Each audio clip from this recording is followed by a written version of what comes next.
Do you like your hands and fingers and all the practical use they have, but you also like sword fighting? Well, in that case, we should talk a little bit about gloves for protection, to keep those pincers intact, and especially since for some of you this is the only companion you have during lonely nights, so you want to keep it safe, right?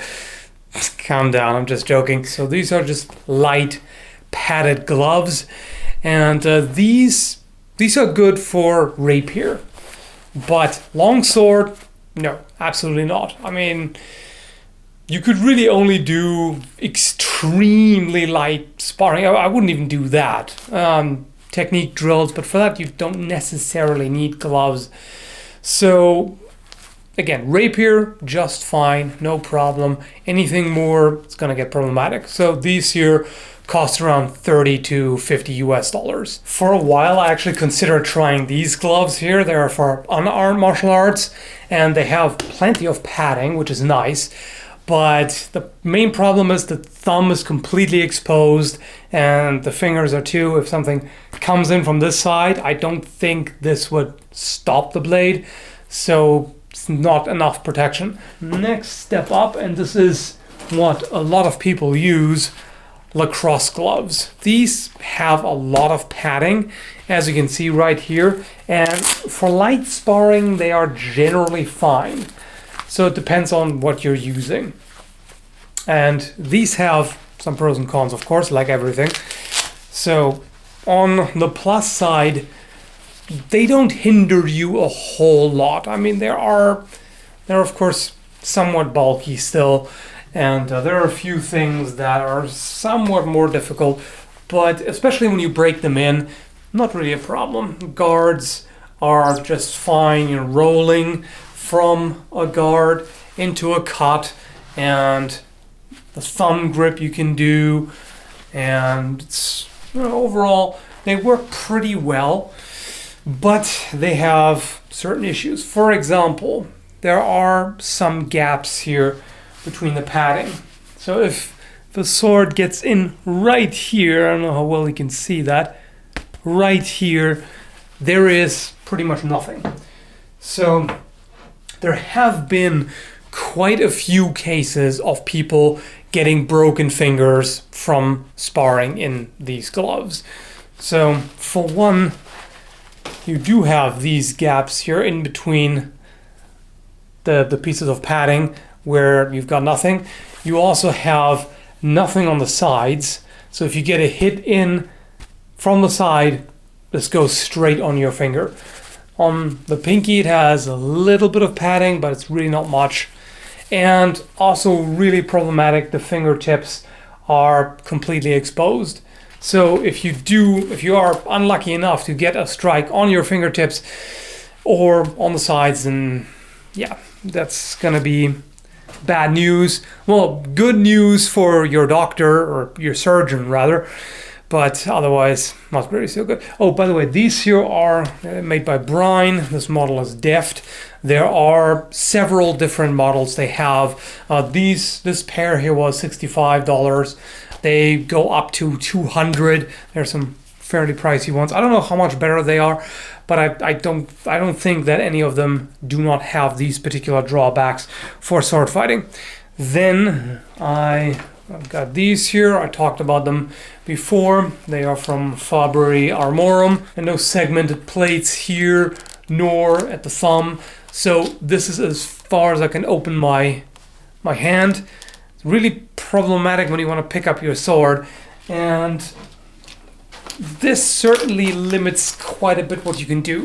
If I want to switch to a thumb grip, I really can't do it. It's just in these, I mean, I can kind of weasel it in like this, but during sparring, quickly changing, no, not gonna happen. And the other problem is, for one, also the fingertips are just a little exposed. You could still get a hit on there. And these don't really protect as well as you would think. You may think, oh, steel gauntlets, I'm good. The finger type, not necessarily. Because I mean, these are, the main idea is you don't get your fingers cut off on a historical battlefield. in HEMA, we have different priorities. We don't want to get our hands broken, and they just don't protect as well. You just have those steel plates that push down on your fingers, and they're still quite exposed. The side here, as you can see, is also again open. I definitely had some painful hits on these, so I wouldn't really trust them a whole bunch. Also, considering that these cost 200 euros, that's about 220 US dollars, and so you can get other like specific HEMA gloves in that price range just fine. So these here are really better for reenactment, collecting, so on and so forth, other things. There is also this pair of gauntlets that I reviewed not long ago. These are gothic gauntlets from Darksword Armory. So in terms of mobility, these are a lot better. I talked about that before in the review. I'm not going to repeat everything I said there, just a brief summary. So these are certainly easier to use, and I don't find it difficult to switch to a thumb grip with these, or generally to move around. And the only problem is, even when I just swing the sword, like there are some plates here that really push down painfully on the knuckles, and that's just from moving them around. So these, if you got a good hit with a synthetic or even a steel blade, then well, you're in trouble. So these I can't recommend either for HEMA practice. So then we've got here, there they are, these mitten or clamshell gauntlets. These are from Armstreet. Oh, by the way, the Darksword Armory gauntlets cost 500 US dollars. These here cost 140 for mild steel and 180 for stainless. This is the stainless steel version. It's nice because then you don't have to worry about keeping them oiled, and yeah, they are pretty good in terms of protective value. I mean, it doesn't get much better than this. Everything is covered. All the overlapping plates, it's all solid steel. And in this case, the sides of the fingers aren't exposed either. You can see it's right there. Even if a thrust went in there, that would still be a problem. But any kind of cut on here is not going to do anything, neither on the other side. The only issue is with these that if a cut comes in at a bad angle, this is not terribly likely, but it could happen. If it came in here like this, then your fingers are completely exposed. Also, thrusts like that, that's pretty much always going to be a problem. But even with a cut, there's still, I'm not entirely comfortable with the fingers just kind of sticking out there like this. What I found is that these work really well with the padded gloves I showed before. So that makes them both a little more comfortable and also gives them a little more protection. So aside from this issue, they are pretty good. Mobility wise, they are, let's get back in here, they're actually pretty decent, because you're just gripping the handle of the sword with just your bare fingers or through the padded gloves. So it's actually pretty easy to move around. You can do the thumb grip. My particular problem with this design is that the thumb likes to slip out on the side. If that happens to you during sparring and you don't notice, yeah, say goodbye to the thumb. It's less of a problem with the padded ones because then it sits pretty well. These are the gloves that I currently use for practice. This is the Hoof model from sparringglove.com, and these are pretty good. So they're offered for 150 euros or 165 US dollars, and they are really good in terms of protection. As you can see, it goes all the way around. There is nothing exposed of the fingers. It's really just the palm of the hand. So the only thing that could go wrong with these, as far as I can see, is if you get a thrust in here, which again, every kind of glove is going to have that problem, because you simply cannot armor the palm and expect to be able to use the sword effectively. Just doesn't work. And another thing is, with a steel blade, depending on what kind of tip it has and whether or not there is a rubber blunt on it, it could slip through here where the split is and thrust into the palm, which would be pretty bad, of course. But at the same time, when the hand is closed, there's really no gap here. It's pretty tight, and I don't think there's much of a risk there. It doesn't seem very likely.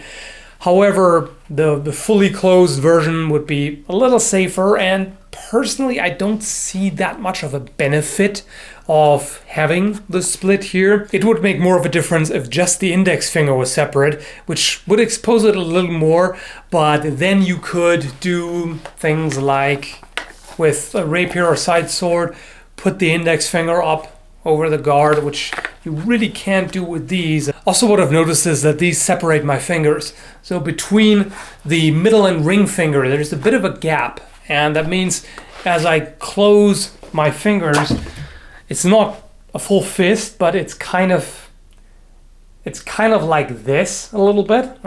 There's a bit of a gap there, which, I mean, it's not a big deal. It's just noticeable, not ideal. But otherwise, this is a really good design. For one, there's very good protection for the thumb. You can see that this piece here, that seems to be hard plastic at the tip, and there is, I think this is rubber or foam that goes over the tip of the thumb. So there's plenty of protection there. Mobility is good. You have these separate pieces here that are attached with elastic bands, and I mean, it's still somewhat difficult to get into a thumb grip, but with practice and after breaking them in, it's possible. And overall, you can see I can open them up, I can move the thumb around, so that's pretty decent. Protection is really good. This is all either, I think it's hard rubber, either that or foam, but I think it's rubber. And the only slightly weaker spot is the wrist here. So for wrist mobility, you can see this folds right there, which is nice, but there's quite a bit less protection there. So if you get a hard hit on the wrist, you're definitely going to feel it more here than on the cuff or on the rest of the glove. You can probably tell that these are my preferred gloves so far because I've been talking the most about them. They're not perfect. No glove I've tried so far is, but they are well designed, very well made, really durable. There's always going to be the compromise between protection and mobility / flexibility. That's really how it goes.